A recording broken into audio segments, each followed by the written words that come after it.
नमस्कार दोस्तों, एक बार फिर से स्वागत है और हम हमेशा की तरह टेस्ट इज बेस्ट सीरीज में आपका स्वागत कर रहे हैं। और साथियों, ये आपके लिए 22वां टेस्ट है। देखते हैं आपने किस तरह से उनका समाधान किया। टेस्ट आप दे रहे हैं ये मुझे मालूम है, मुझे विश्वास है कि आप लोग टेस्ट अच्छे ढंग से भी दे रहे होंगे। महाधिवक्ता के संदर्भ में नीचे दिए कथनों पर विचार कीजिए। एडवोकेट जनरल, भारतीय संविधान के अनुच्छेद 165 में इस पद का उल्लेख है। हाईकोर्ट में जो व्यक्ति जज बनने की क्वालिफिकेशन रखते हैं उन व्यक्तियों को इस पद पर नियुक्त किया जा सकता है। राज्यपाल के प्रसाद पर्यंत पद पर रहते हैं और ये किसी भी राज्य सरकार के प्रथम विधिक अधिकारी होते हैं। विधिक मामलों में सलाह देने का काम करते हैं। तो इनकी नियुक्ति मुख्यमंत्री द्वारा की जाती है। बिल्कुल गलत है। ऐसा अनुच्छेद 165 में लिखा हुआ है कि he will appointed by the governor of the state. और राज्य विधानसभा की कार्यवाही में भाग ले सकते हैं, बिल्कुल ले सकते हैं। संविधान में स्पष्ट लिखा हुआ है कि वह न केवल राज्य विधानमंडल की कार्यवाही में भाग ले सकते हैं बल्कि बोल भी सकते हैं। हाँ, ये अलग बात है कि उन्हें वोट देने का अधिकार नहीं होता है। महाधिवक्ता ही एक ऐसा व्यक्ति है जो विधान मंडल का सदस्य न होने के बावजूद भी उसकी कार्रवाई में भाग ले सकते हैं। तो दूसरा स्टेटमेंट सही है। तो अपने से पूछा है कि कौन सा कथन सही नहीं है, तो दूसरा तो सही है, तो दूसरा इसमें है, ये दोनों हो नहीं सकते। और राज्य सरकार को विधि संबंधी विषय पर सलाह देते हैं, बिल्कुल ऐसा अनुच्छेद 165 में लिखा हुआ है। ये बात भी सही है। तो इसका मतलब तीसरा भी हो नहीं सकता, तो ये भी काट दो। 3 ये रहा, तो चौथा ही होगा। उनका वेतन राज्य की संचित निधि से देय होगा।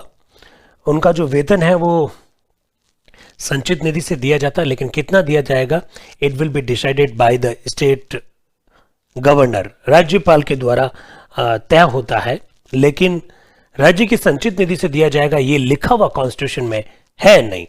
कॉन्स्टिट्यूशन में लिखा हुआ नहीं है, तो उनका वेतन राज्य की संचित निधि से देय होगा, ये बात लिखी भी नहीं है। तो फिर क्या अपने को क्या पूछा? वैसे अपने से पूछा कौन सा कथन सही नहीं है, तो पहला भी सही नहीं है, बिल्कुल पहला सही नहीं है, और चौथा भी सही नहीं है बिल्कुल। तो 1 और 4 यानी ऑप्शन नंबर डी सही नहीं है पूछा। सही है पूछते तो 2 और 3 इसके आंसर हो जाते। ठीक है, आगे बढ़िए। एक बार फिर महाधिवक्ता के संदर्भ में निम्न कथनों पर विचार कीजिए। महाधिवक्ता का वेतन एवं भत्तों का निर्धारण राज्यपाल द्वारा किया जाता है। अभी बताया था, भारतीय संविधान के अनुच्छेद 165 में लिखा हुआ है। कहां से दिया जाएगा ये लिखा हुआ नहीं है, ये लिखा हुआ नहीं। महाधिवक्ता राज्यपाल के प्रसाद पर्यंत पद पर बना रहता है, बिल्कुल सही बात है। ये अनुच्छेद 165 में लिखा हुआ भी है। तो 1 और 2 दोनों सही है, यानी प्रश्न के हिसाब से आंसर हुआ सी। राज्य के महाधिवक्ता के संदर्भ में निम्न कथनों पर विचार कीजिए। महाधिवक्ता में उच्च न्यायालय का न्यायाधीश बनने की योग्यता होनी चाहिए, बिल्कुल ऐसा अनुच्छेद 165 में लिखा हुआ है। ये बात तो एकदम सही है। महाधिवक्ता का कार्यकाल 5 वर्ष होता, बिल्कुल गलत है। 5 वर्ष के लिए रहता होगा, लेकिन कॉन्स्टिट्यूशन में लिखा हुआ है वो राज्यपाल के प्रसाद पर्यंत पद पर रहेगा। तो आप कहेंगे सर कई महाधिवक्ता 5 वर्ष है, बिल्कुल रहे, मैं फिर कह रहा हूं, लेकिन संविधान में लिखा हुआ नहीं है। वह अपना त्यागपत्र राज्यपाल को देता, बिल्कुल सही बात है। तो ये पूछ रहा कौन सा कथन सही है, तो दूसरा तो सही है नहीं, तो दूसरा इसमें है, ये तो आंसर हो नहीं सकते। वह अपने कार्य संबंधी कर्तव्यों के तहत उसे राज्य के किसी न्यायालय के समक्ष सुनवाई का अधिकार है। यस, राइट टू ऑडियंस है उन्हें, तो 4 भी सही है। तो अपने को क्या पूछा है, सही कौन सा है? 1, 3 और 4। 1, 3 और 4 यानी ऑप्शन नंबर ए। 1, 3 और 4 बिल्कुल बात सही है। आगे बढ़ते हैं। महाधिवक्ता के संदर्भ में निम्न कथनों पर विचार कीजिए। ठीक है, वह राज्य सरकार का कानूनी सलाहकार होता है, बिल्कुल वो किसी भी राज्य सरकार का प्रथम विधिक अधिकारी होता है, इसमें कोई दो राय नहीं है। मंत्री परिषद की सलाह पर महाधिवक्ता की नियुक्ति राज्यपाल करते हैं, बिल्कुल करते हैं। हालांकि कॉन्स्टिट्यूशन में लिखा कि he will be appointed by the governor of the state, but in practically राज्यपाल on the advice of the council of ministers काम करते हैं। तो पहला और दूसरा दोनों सही है, यानी इसका आंसर है सी। सी इसका आंसर। राज्य के महाधिवक्ता के संदर्भ में कौन सा कथन सही नहीं है? कौन सा कथन सही नहीं है? राज्य विधानमंडल में किसी भी अदालत में सुनवाई का अधिकार है। राज्य विधानमंडल में किसी भी अदालत में सुनवाई का अधिकार है। बिल्कुल, ये जो लैंग्वेज है बड़ी गड़बड़ लिखी हुई है। ये क्या लिख दिया उन्होंने? राज्य विधानमंडल में नहीं, ये लिखा होना चाहिए था राज्य की किसी भी अदालत में उन्हें सुनवाई का अधिकार है। राज्य की किसी भी अदालत में उन्हें सुनवाई का अधिकार है। ये बिल्कुल बात सही है, राइट टू ऑडियंस है। महाधिवक्ता संबंधित राज्य का पहला विधिक अधिकारी होता है। हाँ, पहला, इसकी जगह अगर प्रथम लिखते तो ठीक रहता। प्रथम विधिक अधिकारी होता है, बिल्कुल बात सही है। राज्यपाल नहीं है यार, क्या लिखते हैं? राज्यपाल। ये कोई राज्यपाल यादव है क्या? उसे राज्यपाल द्वारा निर्धारित वेतन मिलता है, बिल्कुल बात सही है, ये बात भी सही है। उसके पास राज्य की विधायिका में मतदान का अधिकार नहीं होता है। उसे मतदान का अधिकार नहीं होता है विधायिका में। वो विधायिका की कार्यवाही में भाग ले सकते हैं, बोल सकते हैं, विधानमंडल की किसी समिति के मेंबर हो सकते हैं, लेकिन उन्हें वोट देने का अधिकार नहीं है। तो ये इसका डी आंसर है, डी। निम्न कथनों पर विचार कीजिए। भारत में किसी राज्य की विधान परिषद आकार में उस राज्य की विधानसभा के आधे से अधिक बड़ी हो सकती है। विधान परिषद यानी आर्टिकल 169 में तो है गठन, कैसे गठन किया जाता है, ठीक है, और आर्टिकल 169 में ही है उसकी समाप्ति की प्रक्रिया यानी उत्साधन, ये तो है 169 में। और दूसरा आर्टिकल 171 में विधान परिषद की है संरचना।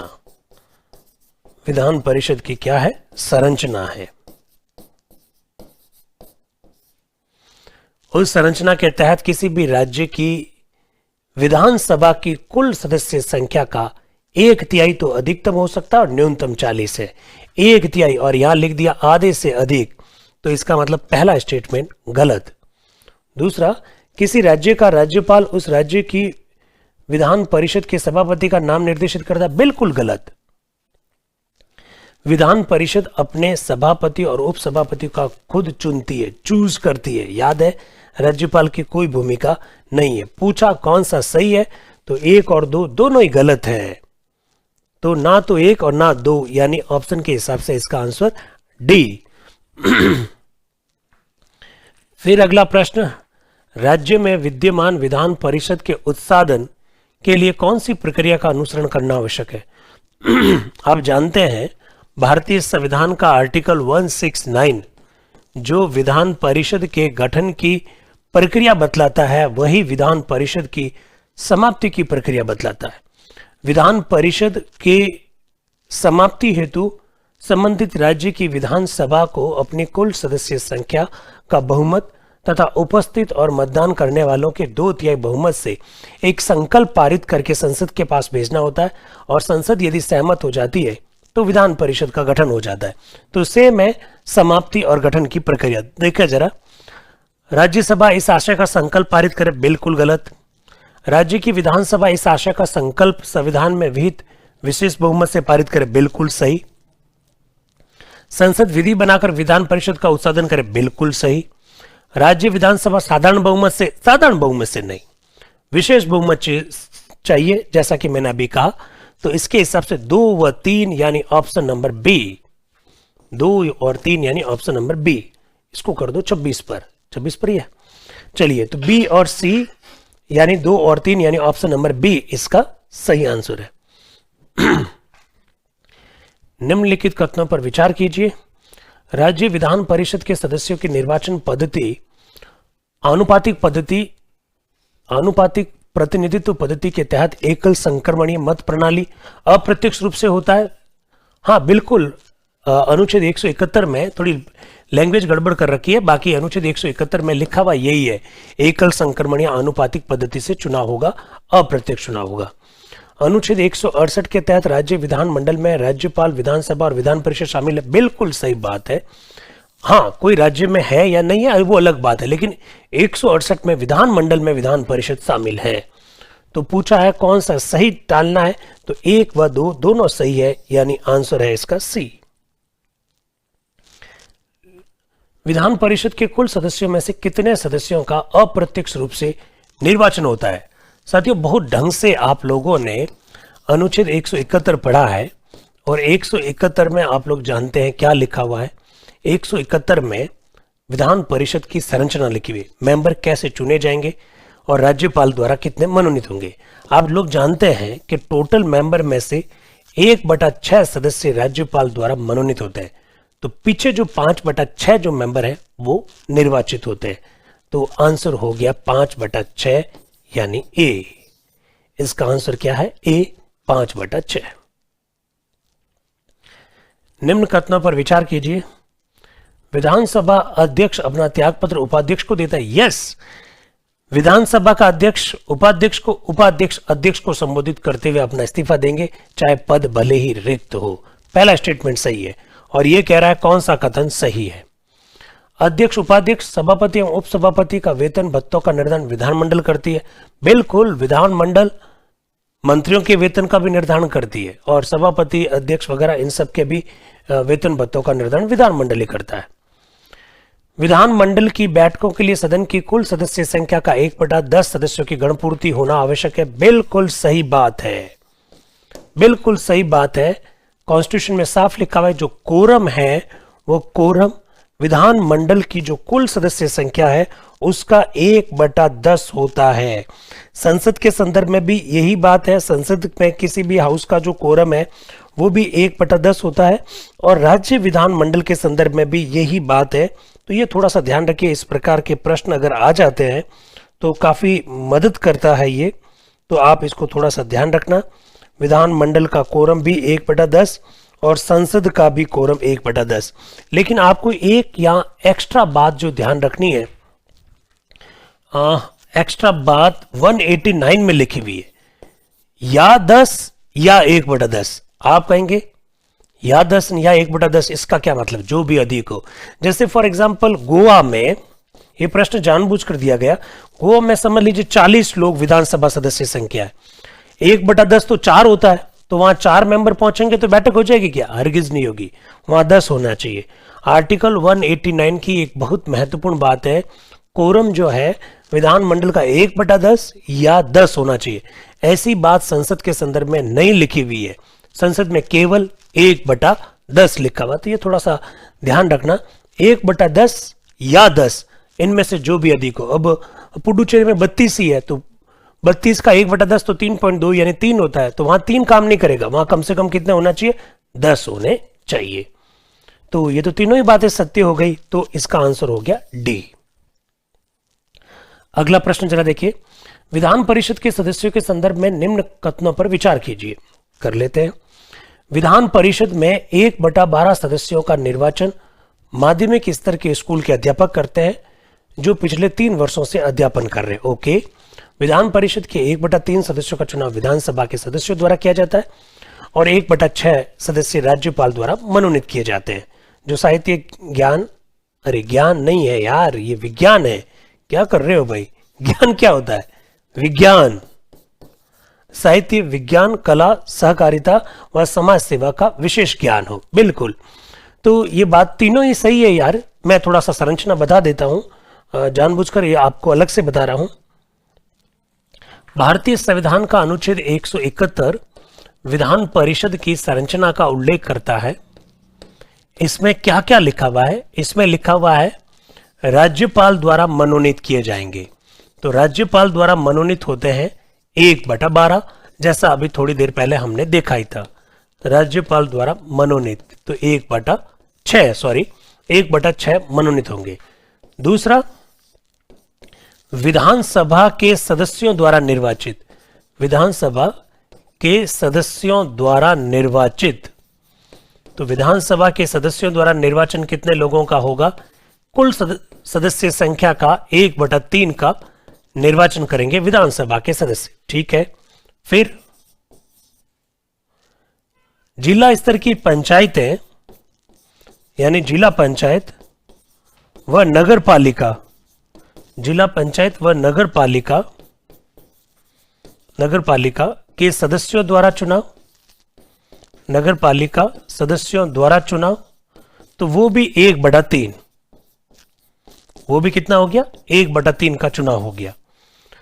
अब माध्यमिक स्तर पर जो टीचर्स पढ़ा रहे हैं, माध्यमिक स्तर पर उन शिक्षकों के द्वारा चुनाव जो है वो 1/12 सदस्यों का होगा, 1/12। और पीछे जो 1/12 रह गए हैं वो स्नातक, और वो भी 3 साल वाले स्नातक, उन स्नातकों के द्वारा जो चुनाव किया जाएगा वो है 1/12। ये इस तरह से ढांचा है, बिल्कुल आप याद रखिएगा, अच्छा प्रश्न बन सकता है। तो अपना ये जो प्रश्न है इसके हिसाब से तो इसके तीनों ही आंसर है बकायदा, डी इसका आंसर। भारतीय संविधान का अनुच्छेद 171 ऐसा ही कहता है। निम्न कथनों पर विचार कीजिए। राज्य की विधानसभा का सत्र अवसान व विघटन राज्यपाल के आदेश से होता है। बिल्कुल, विधानसभा का सत्र आहूत करना, सत्र अवसान करना, सत्र को संबोधित करना, सत्र को संदेश भेजना और विधानसभा को भंग करना राज्यपाल का अधिकार है। बिल्कुल सही बात है। और अपने से पूछा कौन सा सही है? राज्य की विधानसभा को स्थगित करने का अधिकार विधानसभा अध्यक्ष को है। हाँ, विधानसभा को कब स्थगित करना है, कोई अगर समस्या हो जाए तो विधानसभा अध्यक्ष करते हैं, इसमें कोई दो राय नहीं, राज्यपाल की कोई भूमिका नहीं होती है। 1 और 2 दोनों, यानी आंसर सी। निम्न कथनों पर विचार कीजिए। सभापति एवं उपसभापति को विधान परिषद की तात्कालिक सदस्य संख्या के बहुमत द्वारा हटाया जाता है। बिल्कुल, विधानसभा अध्यक्ष हो, चाहे उपाध्यक्ष हो, चाहे विधान परिषद का सभापति हो, उपसभापति हो, उन सब को बहुमत से हटाया जाता है, तात्कालिक सदस्य संख्या के बहुमत से हटाया जाता है। पहली बात सही है। और पूछ रहा है कौन सा सही है? विधान परिषद के सदस्य अपने में से सभापति एवं उपसभापति को चुनती हैं। विधान परिषद के सदस्य अपने में से चुनते हैं लिखना चाहिए यार, क्या चुनती है? एकदम सही है। 1 और 2 दोनों सही है, यानी प्रश्न के हिसाब से आंसर हो गया सी। पूछा कौन सा सही है? कथनों पर विचार कीजिए और कौन सा सही है। राज्य का महाधिवक्ता सदन में मतदान कर सकता? बिल्कुल गलत। मतदान कैसे करेगा सदन में? सवाल ही पैदा नहीं होता। उसे अपना पक्ष रखने का पक्ष क्या, उसे बोलने का अधिकार है, विधिक कार्यवाही में भाग लेने का अधिकार है, लेकिन वोट नहीं देता है। एक मंत्री जो सदन का सदस्य नहीं है, दोनों सदनों की कार्यवाही में भाग ले सकता है? बिल्कुल ले सकता है, बिल्कुल ले सकता है, इसमें कोई दो राय नहीं है। पर सही इनमें से केवल 2 ही है, यानी ऑप्शन नंबर बी, केवल 2। निम्न कथनों पर विचार कीजिए। राष्ट्रीय आपातकाल के समय संसद राज्य विधानसभा का कार्यकाल एक बार में 1 वर्ष के लिए बढ़ा सकती है। बिल्कुल बढ़ा सकती है। और अगर आपको याद हो तो 42वें संविधान संशोधन द्वारा 1976 में बढ़ाया गया था। बढ़ा सकती है, बिल्कुल बढ़ा सकती है, ऐसा कॉन्स्टिट्यूशन में लिखा हुआ है, 172 में लिखा हुआ है। राज्य विधान परिषद के सेवानिवृत्त सदस्य पुनर्निर्वाचन के लिए पात्र हैं क्या? बिल्कुल पात्र है। राज्य विधान परिषद के सेवानिवृत्त सदस्य पुनः चुनाव या पुनः नामांकन के लिए योग्य नहीं होते। नहीं होते लिख दिया, बिल्कुल गलत है। वे योग्य होते हैं, वे पुनः चुने जा सकते हैं। इस राज्य से राज्यसभा में बार बार चुने जाते हैं, वैसे यहां पर भी चुने जा सकते हैं और ये कार्यकाल बढ़ाया जा सकता है। ये एक कथन सही है, अनुच्छेद 172 में लिखा, तो केवल एक सही है, यानी ए। निम्न कथनों पर विचार कीजिए। किसी भी राज्य विधान परिषद की सदस्य संख्या संबंधित राज्य की विधानसभा की 1/3 और न्यूनतम 40 निश्चित है। हाँ, न्यूनतम तो 40 है और अधिकतम 1/3 है, ये बात सही है, इसमें कोई प्रॉब्लम नहीं है, इसके बीच में रख सकते हो आप। संविधान के अनुच्छेद 210 के तहत राज्य विधानमंडल की भाषा हिंदी और अंग्रेजी में होगी। बिल्कुल 210 में लिखा हुआ है। और संबंधित सदन का अध्यक्ष अलाउ करता है तो आप मातृभाषा में भी अपने विचार व्यक्त कर सकते हैं। क्या बात है, एकदम सही बात है। 1, 2 और 3 तीनों ही सही है और ये सही पूछा है, तो इसका आंसर डी। ठीक है, निम्न कथनों पर विचार कीजिए। किसी साधारण विधेयक पर विवाद उत्पन्न होने पर लोकसभा एवं राज्यसभा की संयुक्त बैठक का प्रावधान है। बिल्कुल है, भारतीय संविधान का अनुच्छेद 108 संयुक्त बैठक का प्रावधान करता है और 118 संयुक्त बैठक की अध्यक्षता लोकसभा अध्यक्ष द्वारा की जाती है, इसका प्रावधान करता है। संयुक्त बैठक किन किन कारणों से बुलाई जाती है, उनमें से एक कारण यहां पर लिखा हुआ है। विवाद उत्पन्न हो जाए, एक सदन पारित करे, दूसरा सदन पारित करने से मना कर दे, एक सदन पारित करे और दूसरा सदन उसमें संशोधन कर दे, तो संयुक्त बैठक बुलाने का उल्लेख है 108 में। राष्ट्रपति द्वारा बुलाने का उल्लेख है 108 में। और संयुक्त बैठक में कोई प्रस्ताव उपस्थित और मतदान करने वालों के बहुमत से पारित होता है, इस बात का भी उल्लेख है। तो पहला स्टेटमेंट तो सही है। किसी विधेयक पर असहमति होने पर राज्य विधान परिषद व विधानसभा दोनों सदनों की संयुक्त बैठक का प्रावधान किया गया, बिल्कुल गलत है। स्टेट लेवल पर कभी भी संयुक्त बैठक नहीं बुलाई जाती है। राज्य विधान परिषद में राज्यपाल 1/6 सदस्यों को मनोनीत करता है, बिल्कुल सही। तो 1 और 3 सही है। और पूछ रहा है कौन सा कथन सही है, तो 1 और 3 सही है, यानी बी। धन विधेयक से संबंधित कथनों पर विचार कीजिए। कर लेते हैं विचार। धन विधेयक राज्यपाल की स्वीकृति से ही विधानसभा में प्रस्तुत किया जाता है, बिल्कुल बात सही है। मनी बिल स्टेट विधानसभा में जब इंट्रोड्यूस किया जाएगा तो राज्यपाल से पहले अनुमति लेनी होती है। धन विधेयक को केवल विधानसभा में किसी सदस्य द्वारा प्रस्तुत किया जाता है। धन विधेयक को केवल विधानसभा में किसी भी सदस्य द्वारा प्रस्तुत किया जा सकता है। धन विधेयक सरकार द्वारा प्रस्तुत किया जाता है, कोई प्राइवेट मेंबर के द्वारा नहीं किया जा सकता, इसलिए यह स्टेटमेंट गलत है। किसी भी सदस्य द्वारा गलत है, सरकार प्रस्तुत करेगी, बिल्कुल। धन विधेयक को राज्य विधान परिषद ना तो अस्वीकार कर सकती है, ना ही उसमें संशोधन कर सकती है, बिल्कुल अस्वीकार कर सकती है और उसमें संशोधन भी कर सकती है, लेकिन उससे कोई फर्क नहीं पड़ता। कर तो सकती है ना। देखिए बहुत ध्यान से सुन लीजिएगा, धन विधेयक को विधान परिषद अस्वीकार कर सकती है, लेकिन कोई फर्क नहीं पड़ेगा, उसमें संशोधन कर सकती है। संशोधन को मानना ना मानना विधानसभा पर निर्भर है। तो संशोधन कर सकती है, बिल्कुल कर सकती है। अपने को सही कथन छांटना है, दूसरा गलत है और 1 और 3 सही है। 1 और 3 सही है, यानी ऑप्शन नंबर बी, 1 और 3 सही है। विधानमंडल के संदर्भ में निम्न में से कौन सा कथन सही है? ओके, राज्यपाल राज्य विधानमंडल का अंग होता है, बिल्कुल होता है, भारतीय संविधान के अनुच्छेद 168 में लिखा हुआ है, ये बात तो सही है। और पूछा क्या, सही कूट का चयन कीजिए। ओके, राज्य विधान परिषद निम्न सदन होता है। देखिए विधान परिषद कभी निम्न सदन नहीं होता है, निम्न सदन हमेशा लोगों के द्वारा चुना हुआ होता है, जो कि स्टेट लेवल पर विधानसभा है, सेंट्रल लेवल पर लोकसभा है। तो ये गलत है भैया, ये स्टेटमेंट गलत है। तो ये स्टेटमेंट गलत, ये स्टेटमेंट गलत, क्योंकि दोनों में 2-2 आ रखा है। मुख्यमंत्री विधानमंडल के किसी भी सदन का सदस्य हो सकता है, बिल्कुल। भारतीय संविधान का अनुच्छेद 164 ये कहता है कि मुख्यमंत्री की नियुक्ति राज्यपाल द्वारा की जाएगी और किसी भी मंत्री को मंत्री बनने के लिए राज्य विधानमंडल का सदस्य होना चाहिए। क्योंकि मुख्यमंत्री की योग्यता के संदर्भ में संविधान मौन है, तो मुख्यमंत्री की वही योग्यता होती है जो मंत्री की होती है। तो विधानमंडल वो विधानसभा और विधान परिषद किसी का भी सदस्य हो सकता है। स्थानीय संस्थाओं द्वारा विधान परिषद में 1/3 सदस्यों का निर्वाचन करते हैं। स्थानीय संस्थाओं द्वारा विधान परिषद में 1/3 सदस्यों का निर्वाचन होता है, यार ऐसा लिखना चाहिए ना, होता है, या फिर लिखते स्थानीय संस्थाओं के सदस्यों द्वारा। तो ये स्टेटमेंट सही है, अभी आपको बताया था अनुच्छेद 171 में लिखा हुआ है। तो क्या कर रहे हैं, 1 सही, 3 सही और 4 सही, 1, 3 और 4, बिल्कुल ऑप्शन नंबर बी, 1, 3 और 4 यानी ऑप्शन नंबर बी। विधानसभा के संदर्भ में निम्न कथनों पर विचार कीजिए, करिए विचार, कौन सा कथन सही है निकालिए। विधानसभा का अध्यक्ष यदि विधानसभा का सदस्य नहीं रहता है तो अपना पद रिक्त नहीं करेगा। अरे रिक्त तो करना पड़ेगा यार, ये गलत बात है। अगर आप विधानसभा के सदस्य नहीं है तो फिर कैसे अध्यक्ष हो?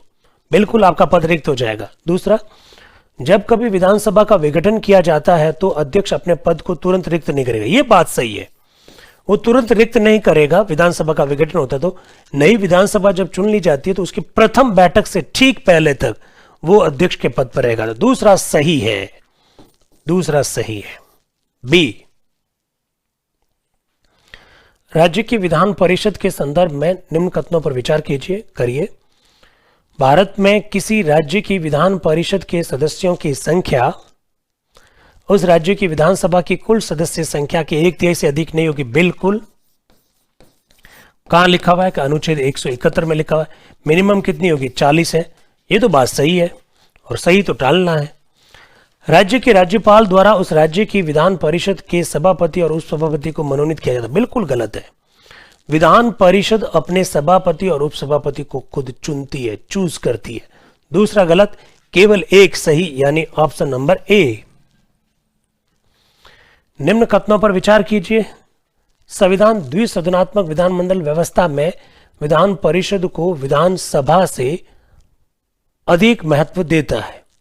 नहीं, ये तो गलत बात है। विधान परिषद को विधानसभा से अधिक महत्व नहीं है संविधान में। आप अच्छी तरह से जानते हैं, उल्टा विधानसभा को अधिक महत्व है, क्योंकि विधान परिषद के पास तो पावर ही नहीं है। किसी भी बिल को वो मैक्सिमम 4 महीने तक रोक सकते हैं। ये स्थितियां हैं। तो पहला स्टेटमेंट तो गलत है भाई साहब। और कौन सा कथन सही है, ये टालना है। मुख्यमंत्री अनिवार्य रूप से विधान परिषद से संबंधित होना चाहिए। नहीं, ये तो एकदम गलत है। वो विधानमंडल के किसी भी हाउस का मेंबर हो सकता है। ओके। विधान परिषद की अधिकतम सदस्य संख्या विधानसभा की कुल सदस्य संख्या का 1/3 निर्धारित की गई। कमाल करते हैं। यहां पर भी यही प्रश्न है और यहां पर भी यही लिख दिया। टेक्निकल टीम कर क्या रही हो भाई? रिपीट। तो ये तो तीसरा सही है। तो इसमें से कौन सा कथन सही है? तो केवल 3 सही है, यानी सी। विधानमंडल के संदर्भ में निम्न में से कौन सा कथन सही नहीं है? सही नहीं है। विधान परिषद का सभापति विधान परिषद का सदस्य नहीं होता है। बिल्कुल बात गलत है। सदस्य होना होता है उसको। तो यही पहला स्टेटमेंट तो गलत है भाई। विधानसभा अध्यक्ष और उपाध्यक्ष का पद रिक्त होने पर राज्यपाल द्वारा नामित व्यक्ति सदन की अध्यक्षता करता है। बिल्कुल, इसे हम लोग प्रोटेम स्पीकर कहते हैं। विधानसभा का विघटन होने पर विधानसभा अध्यक्ष अपना पद तत्काल प्रभाव से रिक्त नहीं करेगा। अभी स्टेटमेंट लिखा हुआ था, अभी आपको बताया ही था। ये तो बात सही है। विधानसभा अध्यक्ष को लोकसभा अध्यक्ष की भांति निर्णायक मत देने का अधिकार है। ये तो सदन की जो भी अध्यक्षता करेगा उन सब को निर्णायक मत देने का अधिकार है। पूछा है कौन सा गलत है, तो ए गलत है। ए गलत है। फिर देखिएगा, राज्य विधानमंडल के संदर्भ में विचार कीजिए और कह रहा है कि कौन सा कथन सही है, ये टालिए। राज्य विधान परिषद में राज्यपाल द्वारा नामित सदस्यों के निर्णय को न्यायालय में चुनौती नहीं दी जा सकती। गलत। चैलेंज कर सकते हैं। अगर विधान परिषद में राज्यपाल ने कुछ मेंबर्स को नॉमिनेट किया, क्यों नहीं चैलेंज कर सकते? बिल्कुल चैलेंज कर सकते। संविधान की अनुसूची 3 में विधानमंडल के सदस्यों द्वारा ली जाने वाली शपथ प्रतिज्ञान के प्रारूप का उल्लेख किया गया। बिल्कुल किया गया है। संसद के सदस्य, राज्य विधानमंडल के सदस्य किस बात की सदस्य शपथ लेंगे, प्रतिज्ञान करेंगे, अनुसूची 3 में ही है। तो केवल 2 सही है, इसलिए इसका आंसर हुआ बी, केवल 2 सही। लास्ट प्रश्न जरा देखिएगा। निम्न कथनों पर विचार कीजिए। कर लेते हैं विचार, क्या विचार करना है और फिर कौन सा कथन सही है। 42वें संविधान संशोधन अधिनियम के द्वारा विधानसभा के कार्यकाल को 5 वर्ष से बढ़ाकर 6 वर्ष किया गया। बिल्कुल किया गया था, एक ही बार किया था और राष्ट्रीय आपातकाल लगा हुआ था, इस वजह से किया गया। और भारतीय संविधान का अनुच्छेद 172 ऐसा कहता है कि राष्ट्रीय आपातकाल लग जाने पर विधानसभा का कार्यकाल एक बार में 1 वर्ष बढ़ाया जा सकता है। ऐसा किया था 42वें के द्वारा। 33वें संविधान संशोधन अधिनियम के द्वारा स्वैच्छिक जैसी शब्दावली को संविधान में जोड़ा गया। अरे क्या लिखा है यार, कहां जोड़ा गया? अनुच्छेद तो बताओ। भारतीय संविधान का एक अनुच्छेद है जिसमें साफ साफ शब्दों में लिखा हुआ है कि राज्य विधानमंडल के सदस्य जो है अपना इस्तीफा कभी भी सदन के अध्यक्ष को दे सकते हैं।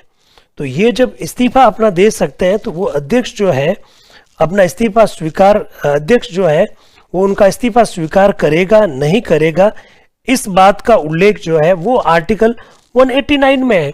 और जब उन्हें लगता है कि जो इस्तीफा जो दिया गया है वो स्वैच्छिक नहीं है, या फिर स्वैच्छिक और एक शब्द और है, सही नहीं है, तो ऐसी स्थिति में वो इस्तीफा स्वीकार करने से क्या कर सकता है, मना भी कर सकता है। बिल्कुल ऐसा कॉन्स्टिट्यूशन में लिखा हुआ है।